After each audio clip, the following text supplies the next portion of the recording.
everybody. This is John Eberhard. I'm the president of Real Web Marketing. And over the last couple of years, I've made quite a few videos.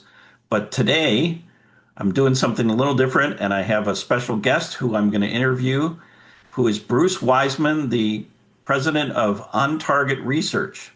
Bruce, welcome. Thanks for joining us. Hi, John. Thanks for having me. I have followed your marketing skills for many years. I'm delighted to be a guest. Great. So we're going to pick your brain today about market research surveys and how they can be used and why they're important. So first of all, you want to tell us a little bit about on-target research, the history of the company and what you do and so on? Well, I founded the company way back in the 80s. So we've been doing market research and surveys for many, many years. Um, I founded the company because a friend of mine who was in the publishing business asked me to do some surveys many, many years ago. And I was not familiar with the technology of doing surveys and researched them and became enthralled with the benefits that they could bring to a company. And so started the company way back in the late 80s and have been doing it ever since. We we Cool. do we do market research and surveys for companies throughout the United States and overseas. So I've got another office. The main office is in Los Angeles, and then I've got a satellite office in Toronto, Canada. And while, as I say, most of the research is here in the U.S., I've done surveys in Australia, Mexico, Germany, Russia, etc. So we've got a very broad reach. Great. I wasn't aware of that you had so much overseas reach there. So can you tell us a little bit about the different types of surveys that you do? Well, the main survey, type of survey, class of survey, we call a needs and wants survey. That's just a name we've slapped on it, but it basically determines the needs and wants of clients, our clients' prospects, and or our clients. So we can survey, your customers or those that you're looking to add to your whatever service that you're providing. Um, we also do positioning surveys, which is a unique form of surveys that position your company in a way to enable you to stand out from the crowd and communicate to your audience instantly. There's a fair amount of marketing technology behind those, but that's an important survey that we provide to customers. Cool. And now the methodology, is that usually by phoning people or doing it in person or over the internet? How do you usually get those surveys done? Well, there's three ways that we have done surveys over the years. Um, it used to be virtually all phone surveys. Um, but as technology has evolved, we do a lot of online research and surveys. We still do phone surveys on particularly hard to reach publics where we have to call. In addition to that, we do intercept surveys, meaning face-to-face surveys, um, where we walk up to people and survey them. We had just as an example of that, we had a client sometime back, orthopedic surgeon, or we were trying to reach orthopedic surgeons. So the client had a product which has now become a big billion-dollar company, but he had a product that he was selling to orthopedic surgeons, and we could we could not get that public on the phone. Very difficult to reach surgeons for surveys. And so I found out that they were having a convention in Las Vegas. I sent a Mhm. team out there to survey them. So those are, and then we surveyed those surgeons on the floor of their convention or at the hotel. So face-to-face surveys, phone surveys, and internet surveys are the three kinds of methods that we use. So, from my own observation, a lot of businesses today, particularly small businesses, don't do any market research surveys. Could you speak to that and talk about why it would be a good idea for them to do it? Yeah, as you note, smaller and to a certain degree, medium-sized businesses don't take advantage of doing surveys. The large corporations do, and with the internet, you probably often get surveys from big corporations, but smaller and medium-sized companies don't do it. They aren't familiar, I think, with the benefits. And the benefits are very simple and straightforward and beneficial. Benefits are beneficial, meaning that surveys tell you what your public needs and wants in their own words. Our questions, John, are generally open-ended questions, meaning we get the answers from the minds of the public. We don't send out a list, check, excellent, good, poor, etc. No, we ask, what's the most important factor in, selecting an accounting firm, and we get the answers from the prospects or the clients directly in their own words. Okay, cool. So that information should be used in their company's promotion, right? That information then goes to the marketing company that's creating the ads, or in some cases, the public relations programs. Um, and as you folks design and take that information and design the promotional material that goes out. But it's very targeted because the information that gets sent to the prospects comes from the mind of those prospects. So, ideally and very specifically, uh, you know, that gets a much better response than if you're guessing at it, of course. Cool. Can you tell us some cases where uh, a business had surveys done by your company and how that benefited them? I'll tell you the one that stands out most, and then I'll do a second one because this one probably isn't used so much by your public or mine. In the 90s, I was in Russia after the fall of the Soviet Union, and I Wow. allied the Department of the Ministry of Internal Affairs, the Russian police, like our FBI. Hmm. Their police force is called the MIA, Ministry of Internal Affairs. And I had given a survey there. A friend of mine had opened up a business college, and there was a member of that organization in the audience, and he was impressed with the talk. And went and met his superiors, and became very friendly with the MIA, the Ministry of Internal Affairs.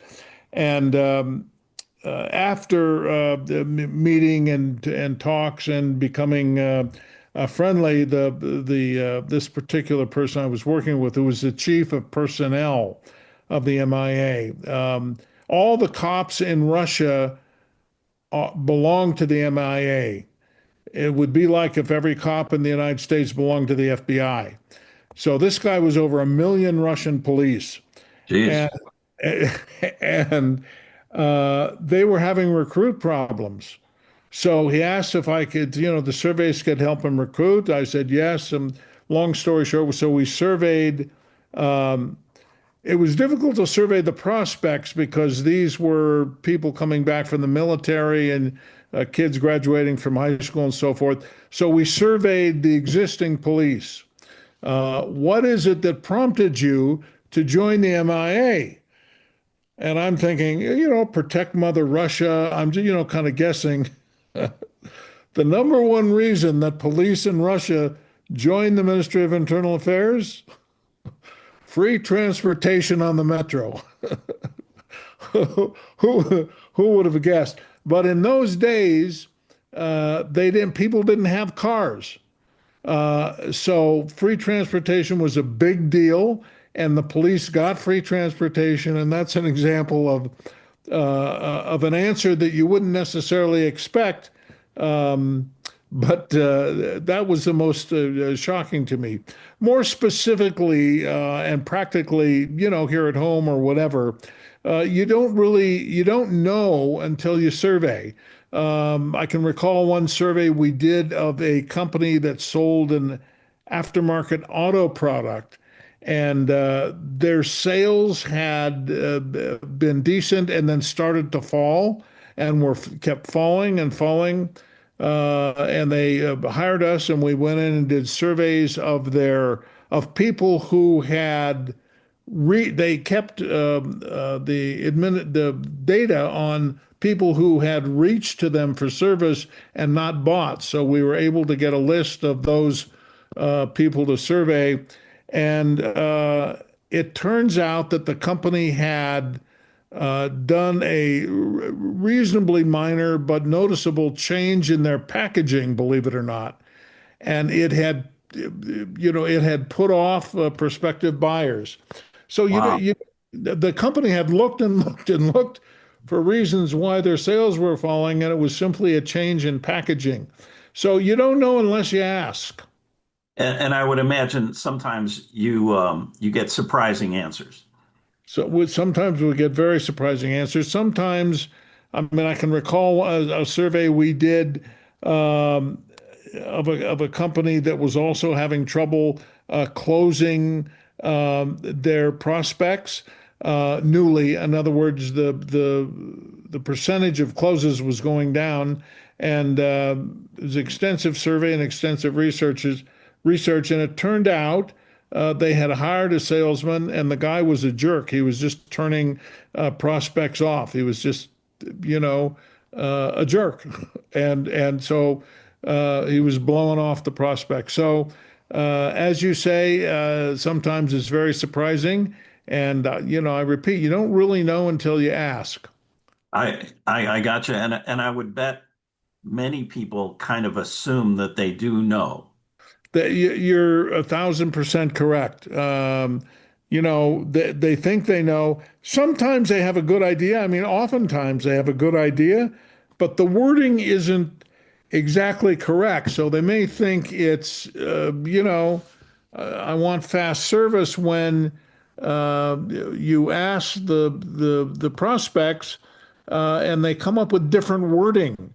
Uh, and, Uh, and it's that wording that we then send to the marketing companies as yourself, and then the exact wording will parallel the mind of the public, and reaches and sales go up. cool. I have a different question for you. What do you think of focus groups? Do you think that's a good way to do surveys? No. Okay, why not?